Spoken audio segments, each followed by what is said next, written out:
bem? Professor Matheus aqui, saudade de todo mundo aí do sexto ano. Ó, a gente vai dar continuidade agora, uma coisa bem rápida, bem sucinta, tá? Bem direto ao ponto, do conteúdo mais ou menos aproximado de onde a gente parou antes da quarentena, tá bom? Para quem tiver apostila e puder acompanhar, a gente vai ver mais ou menos da página 30 até a página 34, tá certo? No meio vocês vão ver que vão ter uns exercícios lá. Eu até gostaria que vocês fizessem esses exercícios para depois a gente poder, de alguma maneira, estar corrigindo eles, tá bom? Ó, vamos lá. Primeiro de tudo, Sistema de Posicionamento Global. Se eu usasse a sigla SPG, talvez não significasse nada pra gente. A gente não consegue ter uma certeza do que essa sigla significa, tá bom? Mas, pessoal, se a gente coloca em inglês, a gente tem o GPS, que é o Sistema de Posicionamento Global, só que na sigla na língua inglesa, tá bom? Muito antes mesmo do GPS ser aquilo que a gente tem no nosso bolso, com os nossos aparelhos celulares, ou que alguns carros já vêm com eles instalados no kit multimídia, o GPS ele veio do uso militar, é uma tecnologia absolutamente militar. Acho que todo mundo aqui já deve ter visto aquele Nokia tijolão, sabe? Aquele Nokia bem grande, que todo mundo brinca que é indestrutível, etc. Aquele Nokia, a gente pode colocar, na época dos militares, eles tinham um aparelho muito parecido com aquele celular, que ele indicava não o caminho a ser seguido, como é hoje, mas sim as coordenadas geográficas, que é um assunto que a gente vai falar daqui a pouquinho, tá legal? Então era um uso militar, e os militares, os soldados, em uma situação de guerra, eles podiam ter certeza de onde estava localizada, de repente, a localização da base de um inimigo, a localização das armas, ou qualquer outra coisa do tipo. Então era muito importante para eles.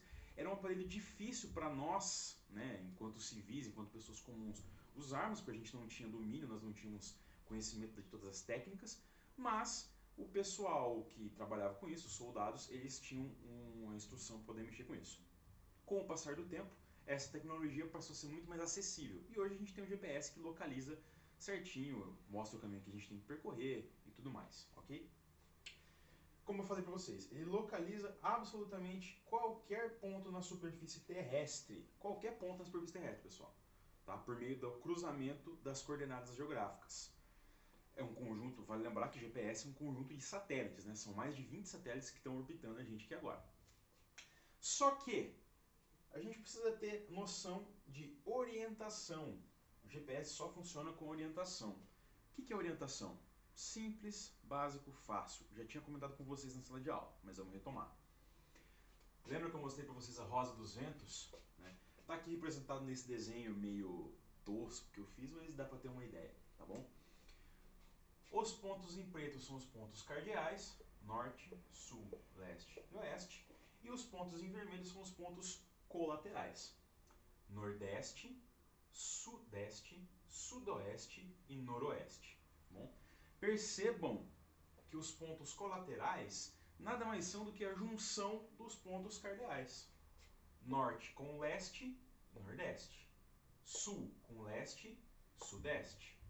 Sul com oeste, sudoeste. E norte com oeste, noroeste. Tá? Até existem outros pontos mais específicos, mais detalhados, só que não convém a gente aqui falar agora, que é uma coisa muito mais náutica, o pessoal das navegações usa. Né? Falando em navegações, também tinha comentado na sala de aula, as grandes navegações foram um marco, uma revolução, porque eles começaram, os chineses, né, inventaram a bússola, que foi tão importante para as grandes navegações poder utilizar, poder localizar, seguir uma rota melhor, tá bom?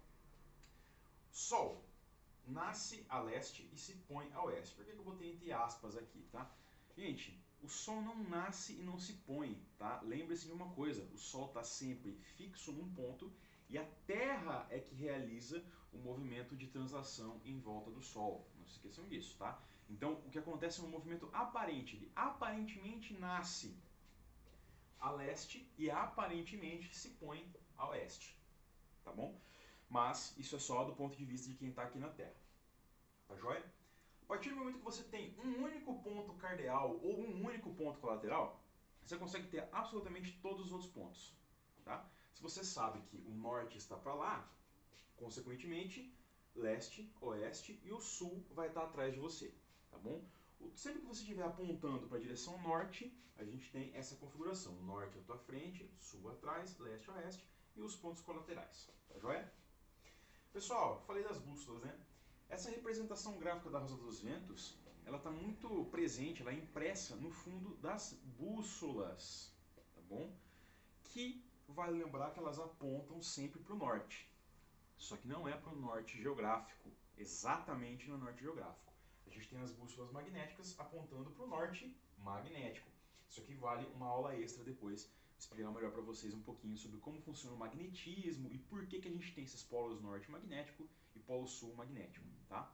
Que eles são um pouco diferentes, um pouco mais inclinado do que o polo sul e polo norte geográfico. Tá joia?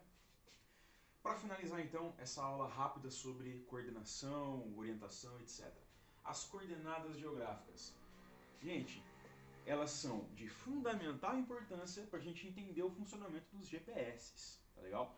Os GPS, como eu falei, ele localiza qualquer ponto da superfície terrestre a partir do cruzamento dos dados que a gente tem as latitudes e as longitudes, tá bom? Latitude, longitude, meridiano, paralelo, são assuntos que parecem um pouco complicados, mas não são não. Todo mundo aqui, eu tenho certeza, já ouviu falar da linha do Equador, certo? Aquela linha imaginária que divide a Terra em hemisfério norte e hemisfério sul, tá? Está representada aqui pela linha preta.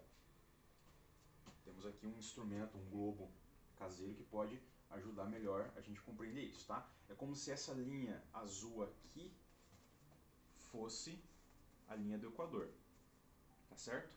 A partir da linha do Equador, que é imaginária, são traçadas várias linhas igualmente imaginárias, tanto ao sul quanto ao norte. Elas são linhas que são paralelas à linha do Equador. Tá aí o nome, paralelo. Os paralelos, eles são paralelos à linha do Equador. São duas retas que nunca se encontram, tá bom? Representam então as latitudes e estão sempre na horizontal. Ao passo que, o contrário, os meridianos, representados aqui pela linha vermelha ou pelos traços vermelhos aqui nesse globo, eles representam as longitudes e são linhas que são igualmente imaginárias, sempre imaginárias, que também cortam o planeta Terra. Tá certo? Temos aqui um planeta todo cortado, um globo aqui todo cortado. O cruzamento da informação dos paralelos com os meridianos ou das latitudes com as longitudes constitui as coordenadas geográficas, que são fundamentais para localizar qualquer ponto da superfície terrestre. Tá? É isso que o GPS usa, então, para auxiliar as pessoas a navegar por aí ou até andar de carro hoje em dia. Esse instrumento é tão fácil, tá certo? Então lembre-se sempre, os paralelos são linhas imaginárias na horizontal e os meridianos são linhas imaginárias na vertical. Cruzamento dessas linhas, a gente consegue localizar absolutamente qualquer ponto na superfície terrestre.